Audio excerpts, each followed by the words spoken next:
pada video part sebelumnya. Gelap ya? Itu enggak.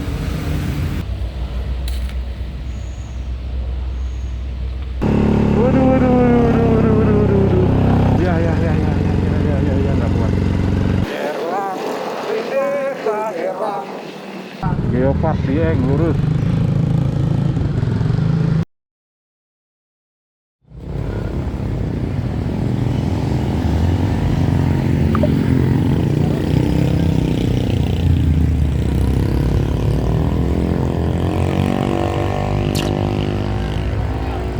Stay tuned.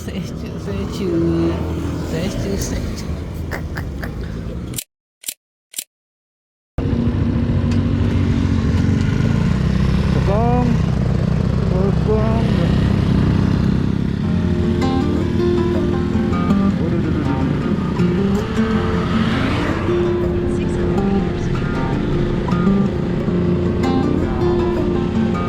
Halo semuanya, salam sejahtera bagi kita semua.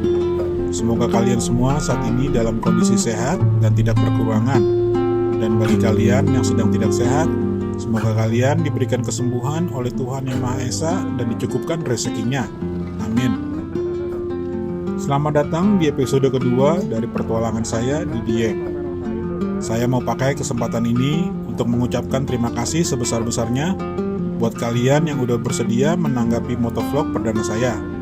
Di antara jutaan video lain yang bertebaran di YouTube Bak Remah Rengginang, saya cukup terharu kalau video receh itu bisa nyangkut di timeline kalian. Semoga saja setidaknya video tersebut bisa jadi hiburan di kala suntuk melanda. Oh iya, buat kalian yang belum sempat lihat video bagian pertamanya, kalian bisa klik di pojok kanan atas layar supaya kalian bisa paham alur ceritanya lebih baik. Nah, tanpa banyak basa-basi lagi, mari kita lanjutkan jalan-jalannya.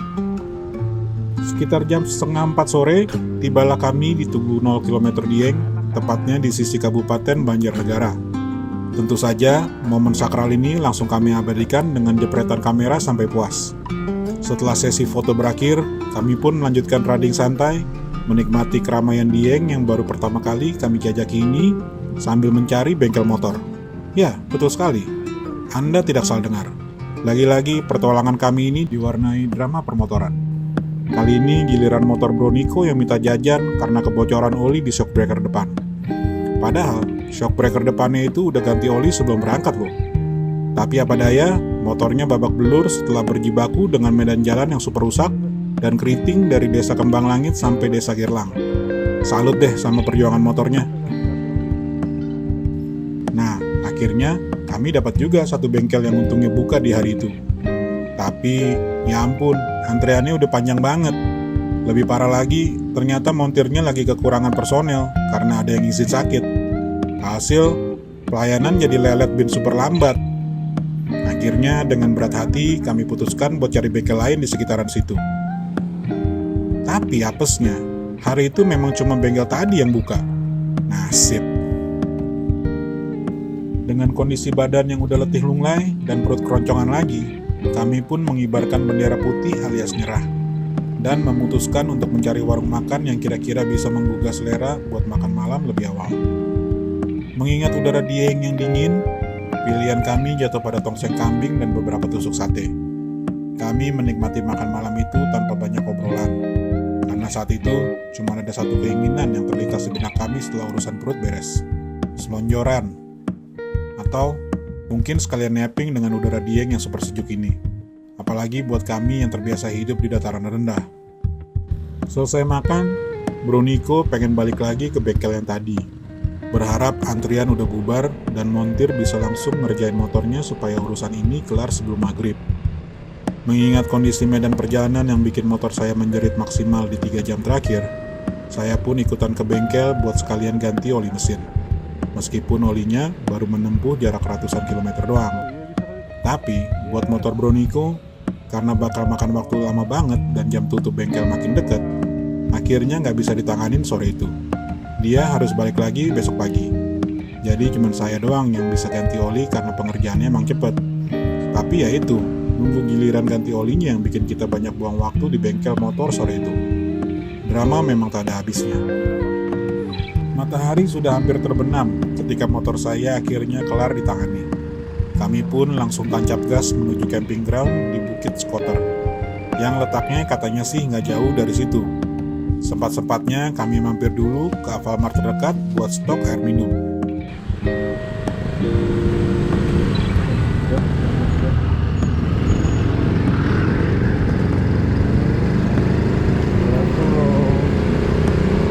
Ini 650 meter. Masih lama tuh di situ tuh. Tetap jauh.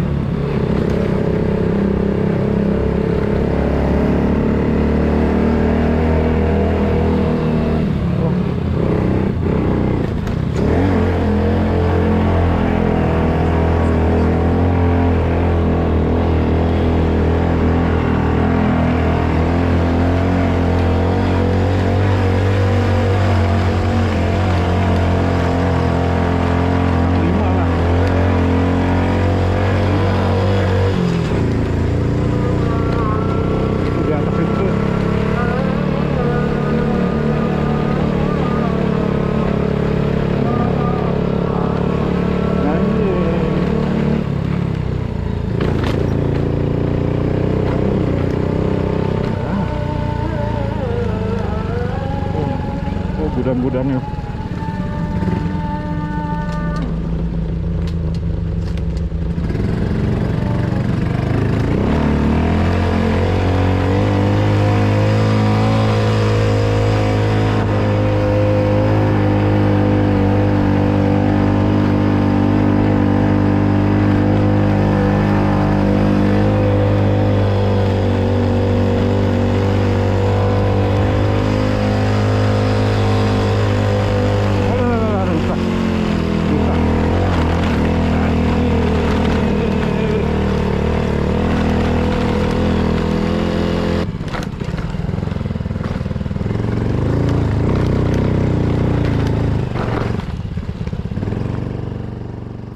Ternyata lokasinya memang dekat dari jalan utama, tapi mendaki lagi. Dan sesampainya di parkiran, kami masih harus naik tangga ke puncak yang cukup tinggi di atas. Dan tangganya itu loh, ketinggian masing-masing anak tangganya nggak ada yang seragam.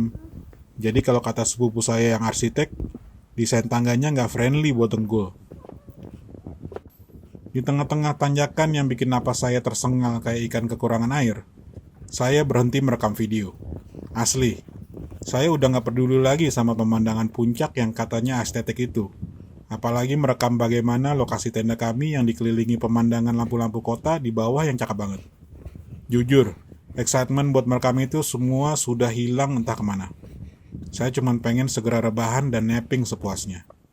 Beruntungnya bagi kalian, Bro Niko sempat berselfie ria saat udah sampai di puncak Bukit Skoter.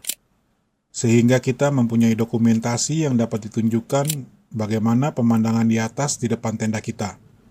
Latar belakang yang menawan hati, pemandangan dengan kelap-kelip lampu di kota.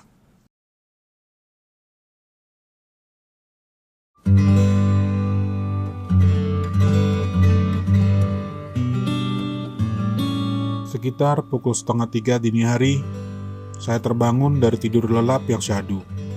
Disambut langsung oleh pelukan dingin udara pegunungan. Tanpa babi bu, saya langsung menyelinap keluar dari tenda, ingin menikmati keheningan Dieng di pagi buta. Jujur saja, tak ada satupun makhluk hidup yang terlihat di sekitaran. Hanya suara angin semilir yang membawa dingin menusuk tulang, dan lautan lampu kota di bawah sana yang berkelap-kelip bagaikan kawanan kunang-kunang. Terbuai suasana yang syahdu ini, saya pun segera beraksi. Kompor lipat dan tabung gas mini langsung saya keluarkan untuk merebus air. Demi secangkir kopi hangat dan semangkuk kue teo rebus yang sebelumnya sudah saya amankan dari Alfamart. Andai ada cabai rawit, batin saya, sambil menikmati setiap seteruputan kuah panas gurih yang sukses menghangatkan perut. Jam 3-an, suasana masih sepi senyap. Saya hanya bisa duduk termenung menikmati pemandangan ephemeral itu. Barulah sekitar pukul 4 kurang, mulailah berdatangan segerombolan orang-orang dari luar. Ternyata tempat ini memang dibuka untuk umum, bagi mereka yang ingin menyaksikan indahnya matahari terbit dari balik bukit dan gunung. Ya, apa boleh buat. Pukul 5:30 pagi, rekan kami Om Bowo akhirnya tiba di lokasi. Beliau ini teman sebengkel Bro Niko dari Ciputat, Tangerang Selatan. Dan pagi itu adalah momen perjumpaan pertama saya dengan beliau. Om Bowo baru saja menyelesaikan misi dari acara komunitas motor di Sidoarjo, Jawa Timur beberapa hari sebelumnya. Dan menurut rencana awal, Om Bowo sudah seharusnya tiba di Dieng kemarin sore.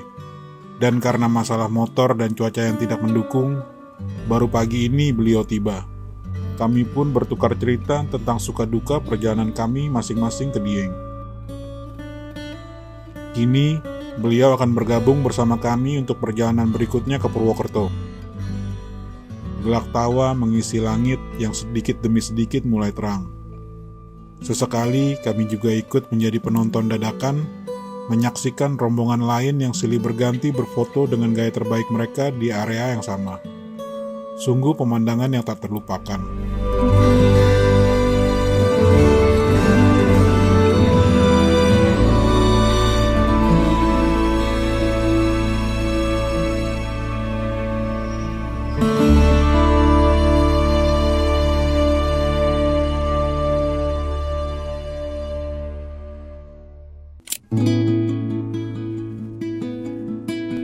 Sekitar pukul 7 pagi, Bro Niko langsung tancap gas menuju bengkel kemarin, berharap bisa mendapat urutan pertama untuk menyelesaikan urusan motornya yang masih belum kelar.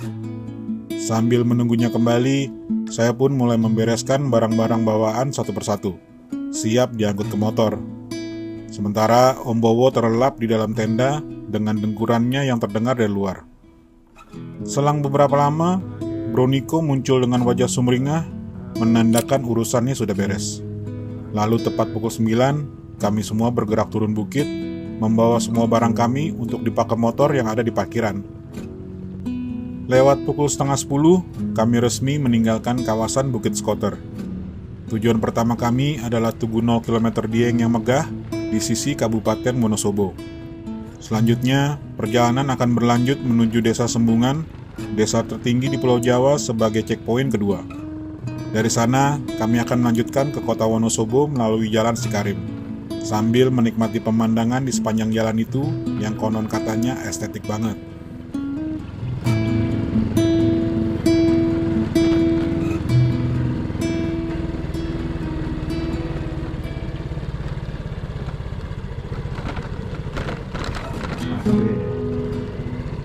Bisa oke.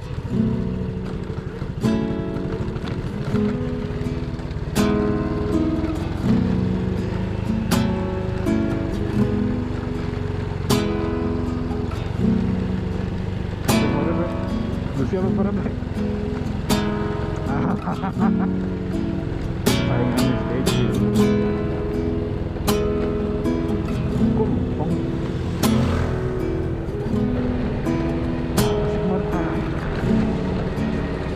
Tengah langsung rekaman sih, asik. Pakai recorder handphone.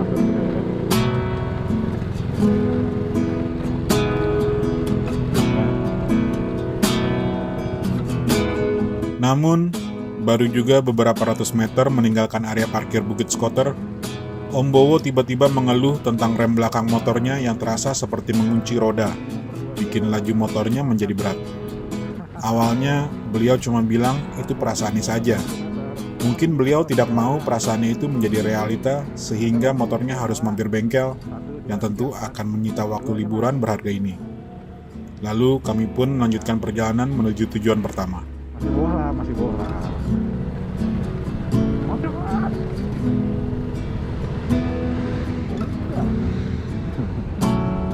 Jauh juga Pak, ternyata.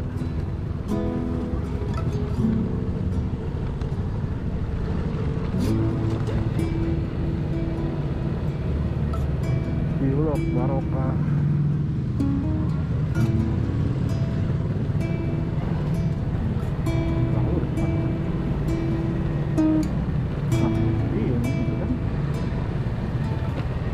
Kiri kita harus dong.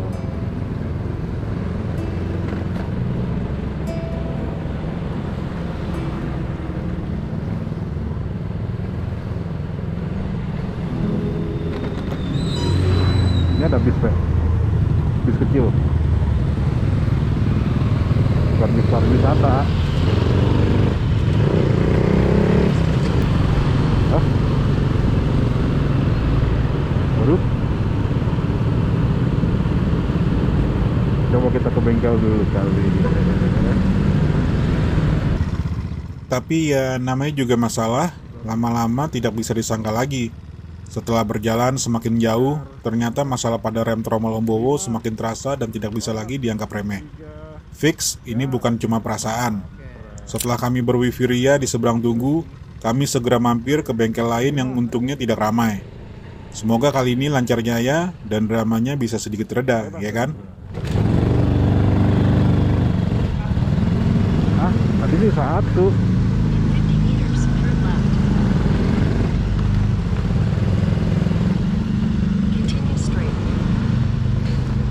Om, subhanallah Om.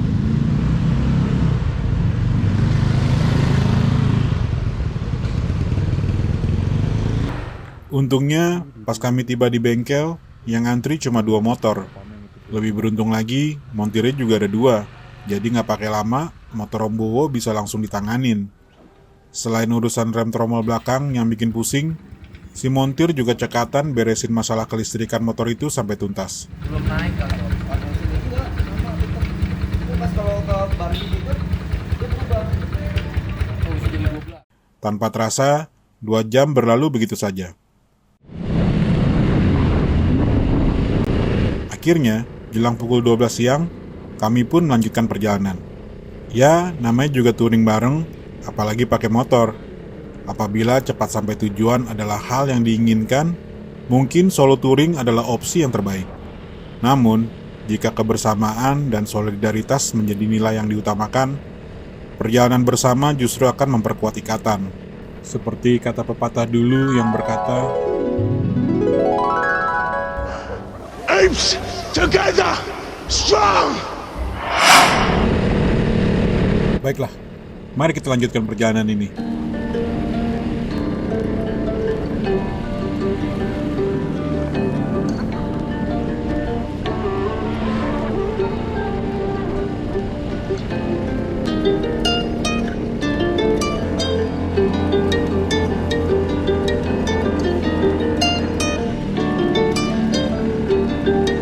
Saat kami beranjak meninggalkan hiruk-pikuk pusat Dieng, tampak di kejauhan kabut mulai menebal, menyelimuti pemandangan hingga jarak penglihatan kami menjadi sangat terbatas. Dalam benak, terbesit harapan agar hari itu kami tidak diguyur hujan. Sama seperti hari sebelumnya saat keberangkatan di mana cuaca cerah di sepanjang perjalanan. Mengingat kedatangan kabut yang cukup ramah dan waktu yang kian menipis, rencana kunjungan ke Desa Sembungan sebagai destinasi kedua terpaksa kami batalkan dengan berat hati. Kami pun memutuskan untuk langsung memasuki Jalan Sikarim, melanjutkan perjalanan menuju kota Wonosobo. Dengan kondisi kabut yang sedemikian rupa, ekspektasi kami terhadap pemandangan menakjubkan yang akan terhampar pun dengan sendirinya menurun drastis. Maklum, kabut memang jagonya menghilangkan pesona. Namun, ada satu rasa penasaran yang menggelayuti pikiran saya. Se-ekstrim apa sih tanjakan Sikarim yang viral itu? Atau dari posisi kami saat ini, tanjakan fenomenal itu berubah fungsi menjadi turunan yang tak kalah menantang. Oh iya, sekilas informasi bagi kalian yang mungkin belum familiar dengan tanjakan Sikarim. Jadi, jika kalian pergi menuju Dieng dari kota Wonosobo, terdapat 2 pilihan rute, yaitu rute jalan utama dan rute alternatif. Rute alternatif inilah yang akan membawa kalian melewati Jalan Sikarim. Dan di sepanjang jalan tersebut terdapat satu tanjakan yang tergolong terjal, ditambah lagi dengan kondisi permukaan aspal yang kurang ideal. Sebuah kombinasi maut nih bagi kendaraan. Jika kalian sempat melihat di media sosial, ada banyak video yang merekam insiden kendaraan, baik roda 2 maupun roda 4, yang gagal melewati tanjakan tersebut karena berbagai faktor. Agaknya, tanjakan Sikarim punya daya tarik sendiri untuk jadi bintang video.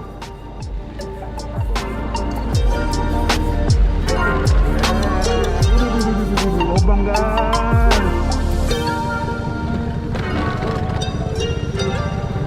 Ayo, mangkok.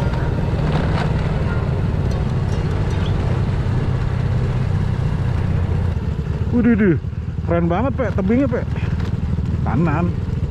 Waduh.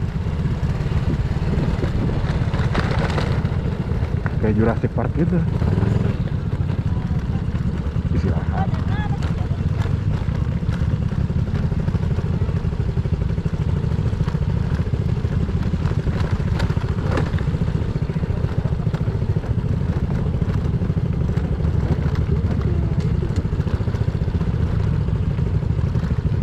orang jaga-jaga kali ini.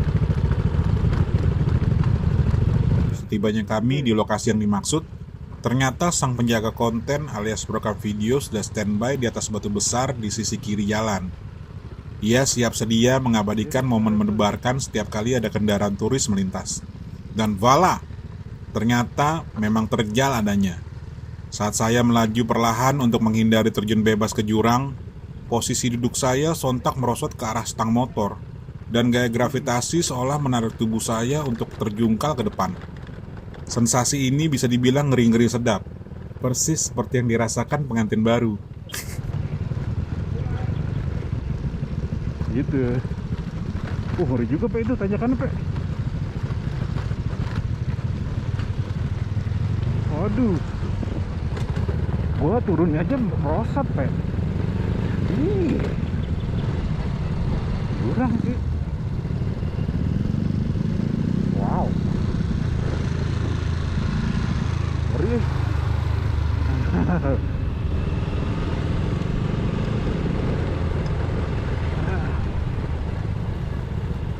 Yo,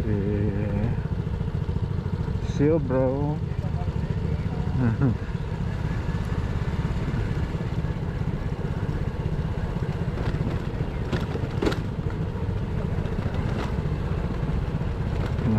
Ngeri. Gue ngeri. Aduh, nyala nggak ya? Belum selesai kami membahas tanjakan yang fenomenal itu, di tikungan berikutnya kami disambut oleh air terjun Sikarim yang memesona. Bro Niko yang berada di depan sontak histeris saat memberitahu kami yang mengikutinya di belakang. Tanpa pikir panjang, kami pun mencari lokasi yang pas untuk berhenti dan berfoto. Manggilnya jangan kayak ada bencana gitu dong. Oh dapat. Kami sengaja memilih spot yang agak strategis namun tidak terlalu resmi, mengingat jika kami berhenti di lokasi yang terlalu bagus untuk berfoto, besar kemungkinan akan dikenakan biaya parkir lagi. Dan karena kami tergolong hemat pangkal kaya, kami memilih lokasi itu aja. Dan apakah kita kaya? Ya nggak juga.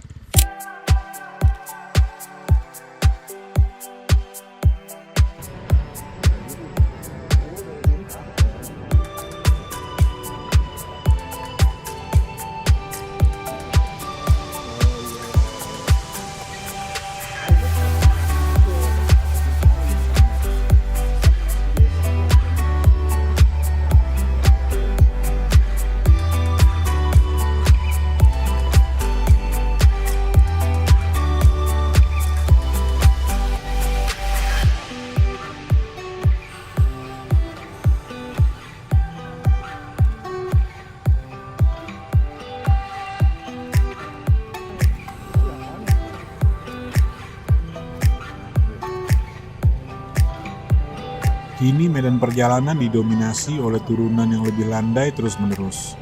Rasanya seperti meluncur di perosotan raksasa yang tak berujung. Hanya saja dengan pemandangan yang jauh lebih premium. Di sepanjang jalur menurun ini, mata kami dimanjakan oleh hamparan kebun sayuran yang super luas. Rasanya seperti melihat karpet hijau raksasa yang dibentang di perbukitan Wonosobo.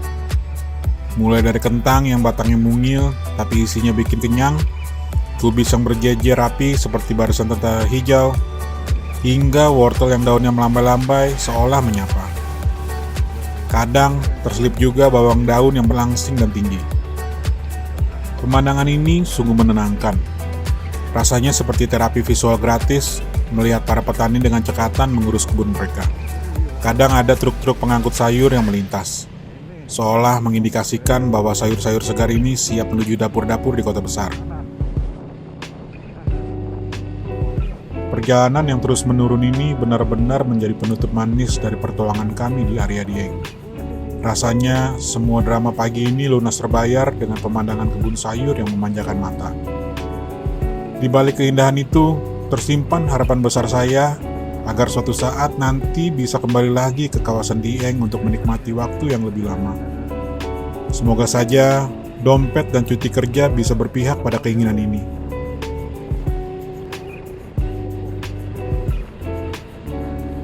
Tak butuh waktu banyak, rintik air mulai berjatuhan.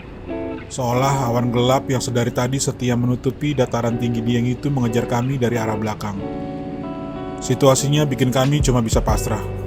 Mau menghindar kemana lagi coba?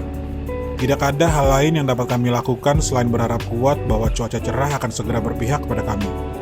Mau tidak mau, kami pun terus melaju turun menuju kota Wonosobo dengan optimisme dan sedikit doa agar tidak berakhir basah kuyup ketika kami tiba nanti.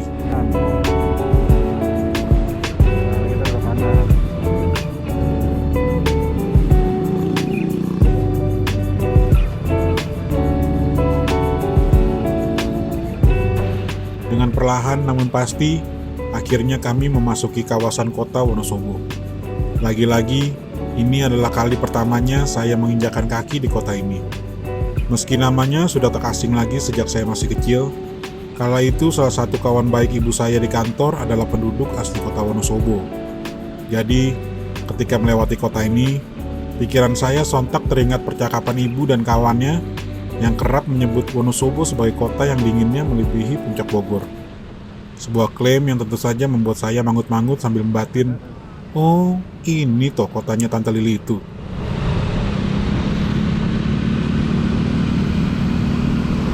Terus awan nenek dari kiri. Waktu sudah menunjukkan pukul 12:30 siang ketika kami tiba di kota ini.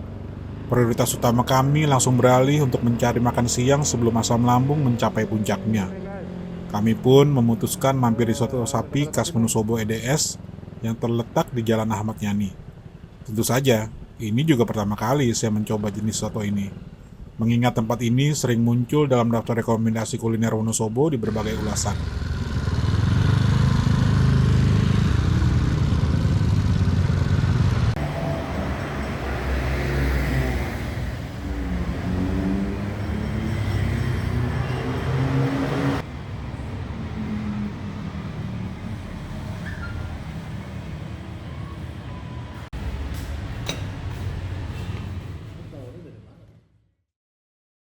One hour later.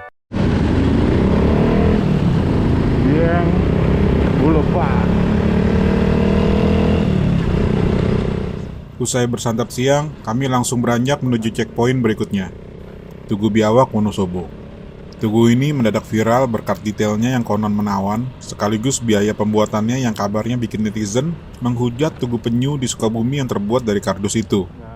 Namun, sebelum berpose dengan sang biawak, kami sempatkan dulu mengisi bensin di SPBU viral yang menawarkan pemandangan langsung ke Gunung Sindoro. Sayangnya, dengan langit yang mendung berawan tebal kala itu, kami tidak berani menaruh ekspektasi tinggi-tinggi soal pemandangan. Ya, namanya juga view gunung, kadang berpihak, kadang ditutupi awan malas. Dalam perjalanan menuju Tugu Biawak, kami juga sempat-sempatnya mengabadikan momen wifi di Tugu 0 km kota Wonosobo. Lokasinya tidak jauh dari tempat kami makan siang tadi. Jadi lumayanlah, bisa nambah koleksi foto.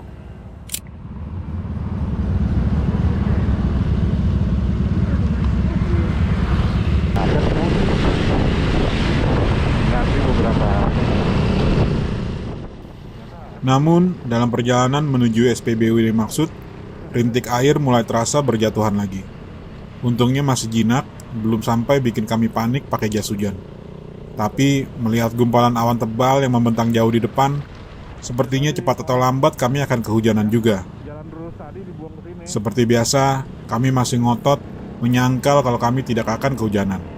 Persis seperti saat kami menuruni dataran tinggi Dieng, di mana kami mati-matian berharap hujan tak mengejar. Ya, namanya juga manusia. Kadang lebih suka berharap pada hal yang tak mungkin daripada realistis dengan ramalan cuaca. Mungkin itu salah satu cara kami menikmati pertualangan. Sedikit drama, sedikit penyangkalan, biar ada cerita.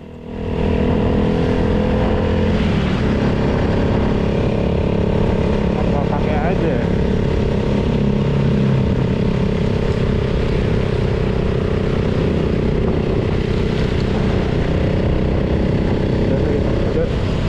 Pakai aja lah, Bos. Pakai aja lah. Tak bisa disangkal, makin lama rintik hujan terasa makin agresif. Dan kami pun segera memutuskan untuk memakai jas hujan, sekedar berjaga-jaga kalau di depan sana sudah hujan beneran. Dari tukang parkir kan.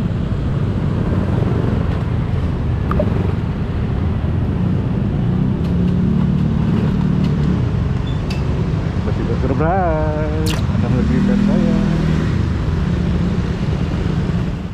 Kami pun mencari tempat di depan Indomaret Bambang Sugeng yang bebas tukang parkir. Karena kami hemat pangkal kaya.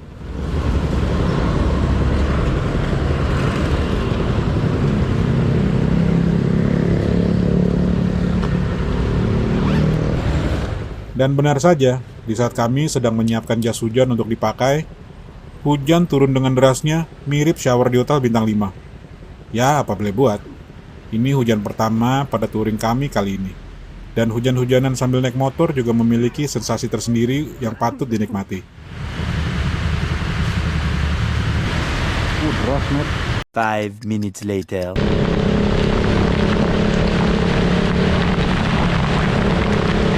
Dengan hujan deras seperti ini, maka tujuan SPBU viral itu kami coret dari daftar checkpoint kami.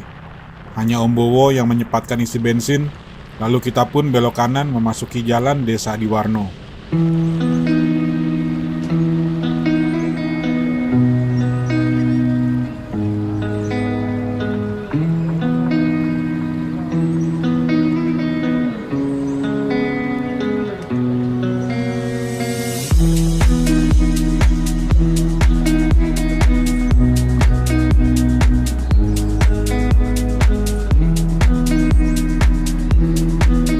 Setibanya kami di Tugu Biawak yang dimaksud, hujan masih terus setia mengguyur, meski intensitasnya sudah tidak segalak tadi. Lokasi viral itu pun sudah dikelilingi oleh para penjual jajanan, dan tentu tak ketinggalan tukang parkir yang sigap mengamankan lalu lintas di sekitaran Tugu. Dengan cuaca yang kurang mendukung untuk sesi foto estetik, dan pakaian di bawah jaket yang sudah mulai lepek, kami memutuskan untuk berfoto wifi dari kejauhan saja.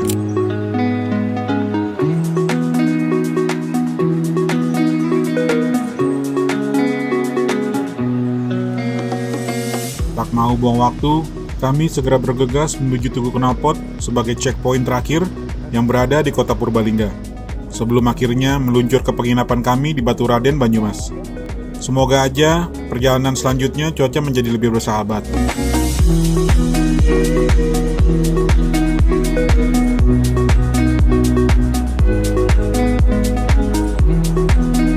Sekitar 15 menit setelah kembali memasuki Kabupaten Banjarnegara, anehnya, kami tak lagi diguyur hujan. Sepertinya, hujan deras tadi hanya berkunjung ke Wonosobo dan wilayah perbatasannya saja. Atau mungkin, di sini hujan sudah reda jauh sebelum kami tiba. Yang jelas, hanya gerimis ringan yang menyambut kami saat memasuki kota Banjarnegara. Meski gerimis sudah jinak, kami tetap enggan melepas jas hujan yang sudah terpasang rapi.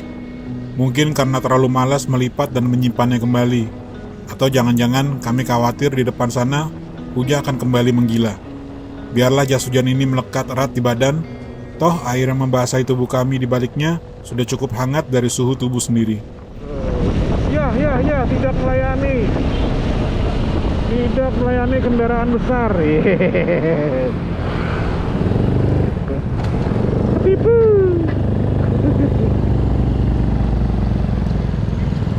Nih, Pe, sebelah sini, Pe. Langsung di stasiunkan, Pe.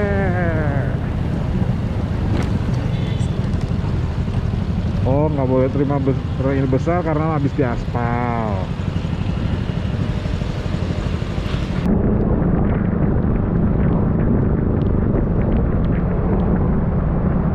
Seperti yang sudah kami antisipasi, hujan kembali menyapa di saat kami mulai mendekati kota Purbalingga.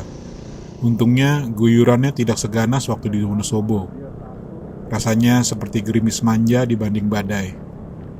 Kami pun merasa cukup lega karena tidak melepas jas hujan sebelumnya. Keputusan yang cukup jenius, mengingat kami agak malas melipatnya lagi. Destinasi berikutnya di kota ini adalah Tugu Knalpot Purbalingga. Monumen ini merupakan cerminan nyata dari rasa bangga penduduk setempat terhadap industri knalpot yang telah membesarkan nama kota mereka. Menurut Google, kisah Tugu Knalpot di sini berawal di tahun 1970-an dari seorang pengrajin logam bernama Hasan Yusuf. Awalnya, beliau membuat dandang kuningan yang sayangnya tidak laku di pasaran. Dengan keahliannya mengolah logam, beliau beralih untuk membuat knalpot secara tradisional.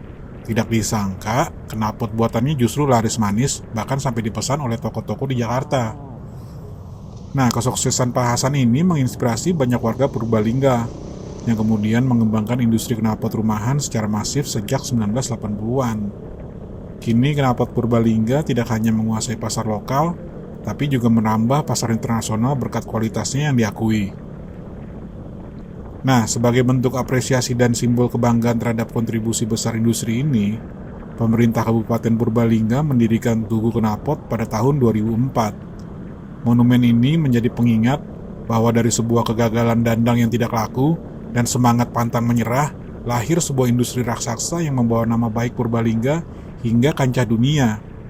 Kalau direnungi lagi, kisah Pak Hasan Yusuf ini benar-benar menginspirasi ya. Woi, sana, kita ke sana. Kanan.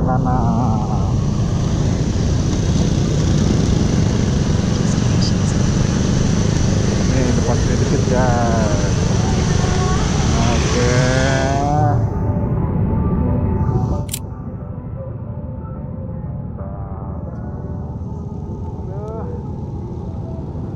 Sampai hotel tuh. Oke. Sekarang kita ke hotel. Let's go.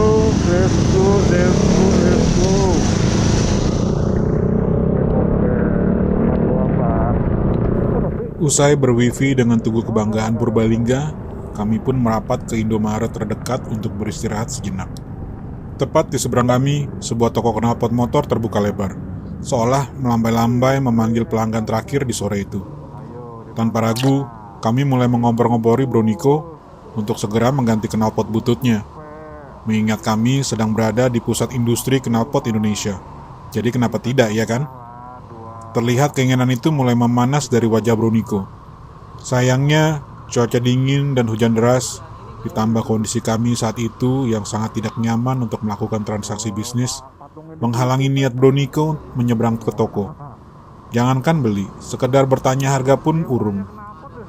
Ia hanya bisa mengagumi dari seberang jalan sambil bergumam, "Nanti aja deh di Jakarta." Setelah beristirahat singkat, kami bergegas menuju Baturaden. Langit semakin gelap dan perjalanan masih tersisa sekitar 40 menit lagi sampai di penginapan kami.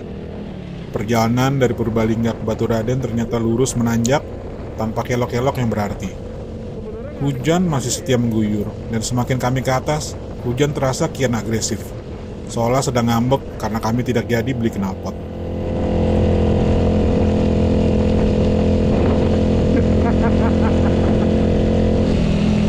Itu tuh belokannya tadi tuh.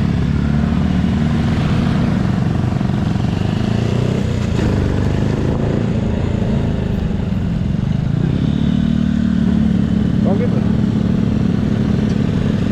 Mantap kali.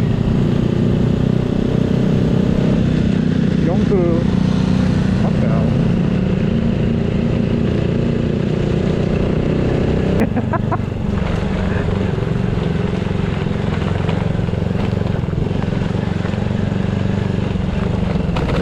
Anjir. Wah, yang ujung apa itu ya, Be?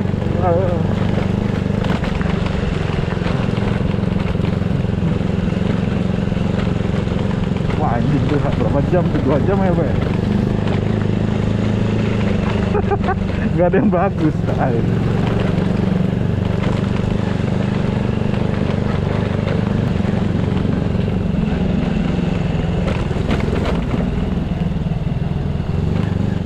Sekitar 20 menit berjalan, posisi kami sudah semakin tinggi. Kami mulai memasuki jalan-jalan kampung untuk potong kompas. Sebuah strategi yang kadang berhasil, kadang bikin tersesat. Awan mendung membuat langit menjadi lebih gelap dari seharusnya. Ditambah rasa letih pada tubuh yang sudah rading seharian. Kombinasi ini membuat daerah asing yang kami lewati terasa semakin meragukan. Terutama Bro Niko. Selain sudah kebelet kencing, dia juga mulai meragukan pilihan saya dalam menentukan lokasi penginapan. Ini kita di mana? Lu yakin nih bener jalannya? Kenapa nggak pilih di Purwokerto aja sih nginepnya? Pertanyaan sejenis terus dilontarkan. Seolah saya adalah tour guide paling sesat di dunia.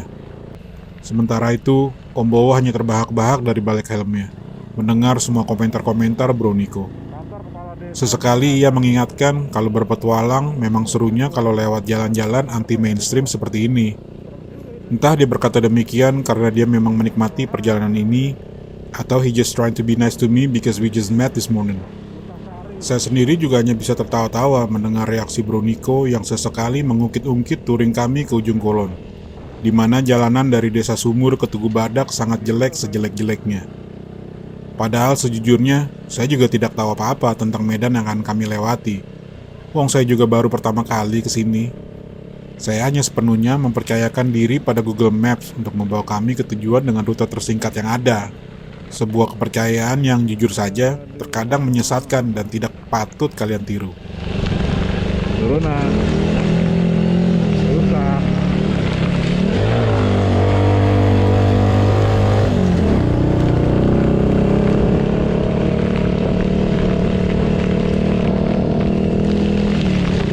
Oh, hujannya makin keras nih.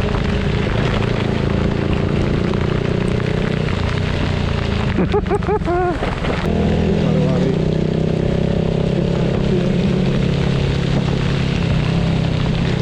Lompatan kanan. Ada bis tuh. Tapi jangan gede.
Kawasan wisata Batu Raden posisinya memang berada di kaki Gunung Slamet.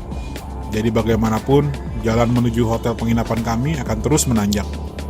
Dengan cuaca hujan seperti ini yang membuat suhu menjadi sangat dingin di antara jari-jari saya yang basah, dan kabut tipis terlihat sudah turun, menghalangi sisa-sisa sinar matahari yang ada. Ditambah, jalanan yang tidak memiliki penerangan ideal dan pohon-pohon besar yang menjulang, lengkaplah atmosfernya menyerupai film mencekam. Sisa waktu yang harus kami tempuh seolah-olah tidak berubah-ubah walaupun rasanya kami sudah menempuh jarak yang jauh. Tapi apa yang boleh buat, kami harus tetap bersabar. Mengingat malam ini kami akan mandi dengan air panas dan tidur di atas kasur empuk dengan udara dingin yang membelai. Wah, akan betapa nikmatnya sensasi itu.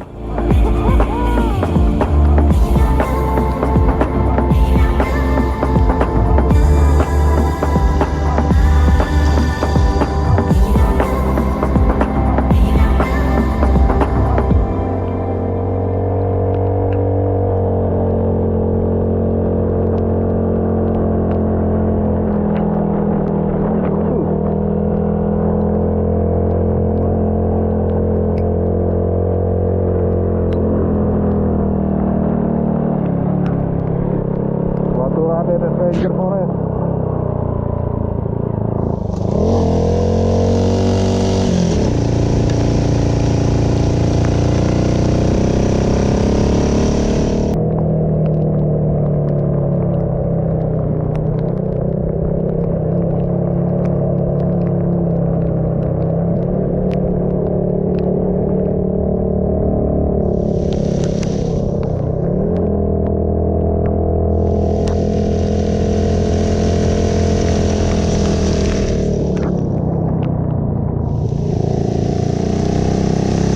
Waduh, tinggi amat.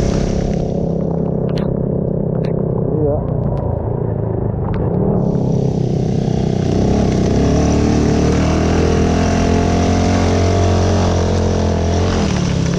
Itu ya.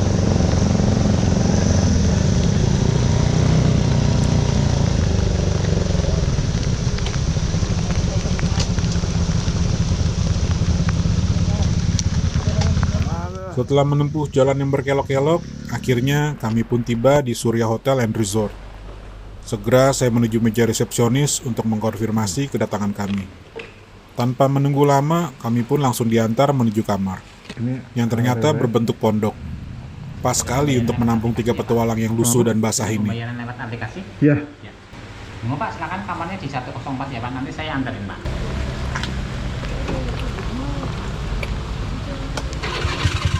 Apaan? Kenapa orang kau begini? Tuh.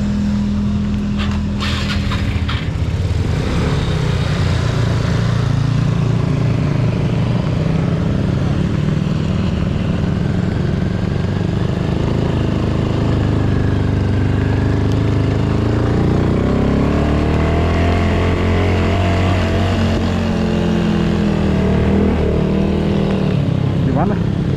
Oh ini.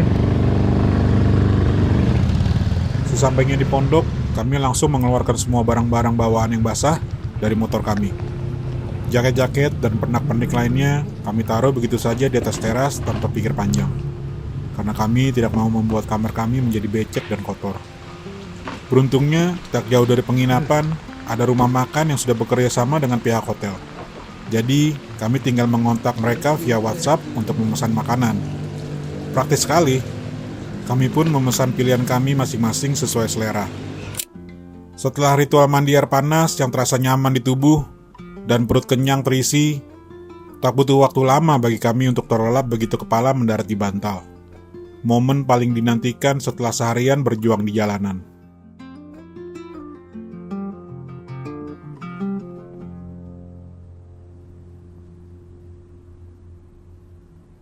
Dan pada part berikutnya, SKJ pagi Om. Tet tenet tet tenet. Oke.